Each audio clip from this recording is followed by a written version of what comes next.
अनपेक्षा शुचिर्दक्षा उदासीनो गतव्यतः सर्वारंभ परित्यागी यो मद्भक्तसमे प्रियः. ഓം ശ്രീ സായിറാം. ഭഗവാന്റെ പാതാരവിന്ദങ്ങളിൽ സാഷ്ടാംഗ പ്രണാമം. ഭഗവാന്റെ അടുത്ത് നമ്മൾ അടുക്കുന്നത് എങ്ങനെയാണ്? ഭഗവാന് പ്രിയപ്പെട്ട ഒരു ഭക്തനാവുന്നത് എങ്ങനെയാണ്? അതിൻ്റെ ഉത്തരമാണ് ഈ ഭഗവത്ഗീതാ വചനം നമുക്ക് നൽകുന്നത്. യോമത് ഭക്ത സമീപ്രിയ. ഇപ്രകാരമുള്ള ഭക്തനാണ് എനിക്ക് ഏറ്റവും അടുത്തത്. അപ്പോൾ ഭഗവാനോട് നമ്മൾ അടുക്കണമെങ്കിൽ നമ്മൾ സാറ്റിസ്ഫൈ ചെയ്യുന്ന ഒരു ചില കണ്ടീഷൻസ് ഉണ്ട്. അതൊക്കെയാണ് വളരെ മനോഹരമായിട്ട് ഈ ഭഗവത്ഗീത ശ്ലോകത്തിൽ പറഞ്ഞിട്ടുള്ളത്. അനപേക്ഷ, ശുചി, ദക്ഷത, ഉദാസീനത, ഗതവ്യതഃ, സർവാരംഭ പരിത്യാഗി എന്നീ 6 കണ്ടീഷൻസ് ഒരു ചെക്ക് ലിസ്റ്റ് മാതിരിയാണ്. അതിലാദ്യത്തേത് നോക്കാം. അനപേക്ഷ. ഭഗവാനോട് അടുക്കണമെങ്കിൽ അപേക്ഷ എന്ന് പറഞ്ഞാൽ ആഗ്രഹങ്ങൾ. അനപേക്ഷ എന്ന് പറഞ്ഞാൽ ആഗ്രഹങ്ങൾ ഇല്ലാതാകുക. ആഗ്രഹങ്ങൾ ഇങ്ങനെ ഇല്ലാതാകുക ഭയങ്കര ബുദ്ധിമുട്ടല്ലേ? അതിനെന്താ വഴി? അത് നമ്മുടെ ഭഗവാൻ വളരെ മനോഹരമായിട്ടൊരു വഴി പറഞ്ഞു തരുന്നുണ്ട്. ആഗ്രഹങ്ങൾ ഉണ്ടായിക്കോട്ടെ.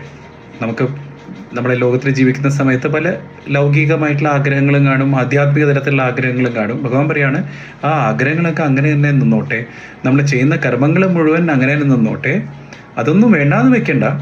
അതിൻ്റെ കൂടെ ഭഗവാനെ നമ്മൾ ചേർത്താൽ മതി. ഉദാഹരണത്തിന്, ഇപ്പം ഞാനൊരു വിദ്യാർത്ഥിയാണെങ്കിൽ നല്ല മാർക്ക് വാങ്ങണം എന്നുള്ളൊരു ആഗ്രഹമുണ്ടെങ്കിൽ ആ ആഗ്രഹം അങ്ങനെ തന്നെ നിന്നോട്ടെ, പക്ഷെ അതിലൂടെ ഭഗവാനെ ചേർക്കുക. എന്തുകൊണ്ടാണ് നല്ല മാർക്ക് വാങ്ങേണ്ടത്? കാരണം ഞാൻ നന്നായി പഠിച്ച് നല്ല മാർക്ക് വാങ്ങിയാൽ ഭഗവാന് തൃപ്തിയാകും. ഭഗവാനെ തൃപ്തിയാക്കാൻ വേണ്ടി ഭഗവത് പ്രീതിക്കായിട്ട് ഞാൻ ഈ കാര്യം ചെയ്യും.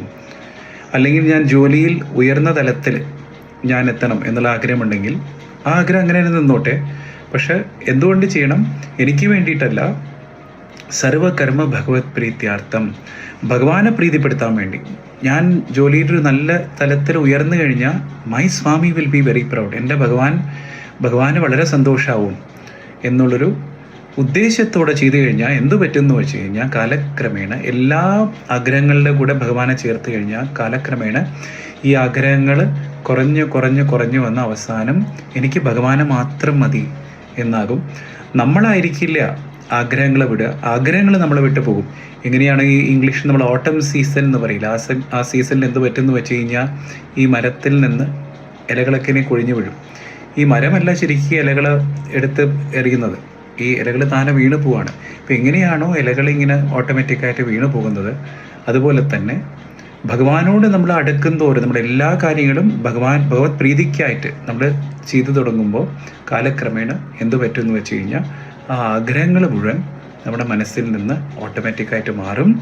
ഭഗവാന്റെ അടുത്തേക്ക് ഒരു പടി കൂടിയും നമ്മൾ അടുക്കും.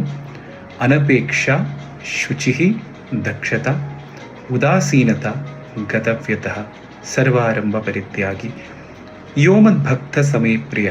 ഈ കണ്ടീഷൻസൊക്കെയാണ് നമ്മൾ സാറ്റിസ്ഫൈ ചെയ്യേണ്ടത് ഭഗവാനോട് അടുക്കണമെങ്കിൽ. അതിലാദ്യത്തേതാണ് നമ്മളിന്ന് നോക്കിയത്, അനപേക്ഷ.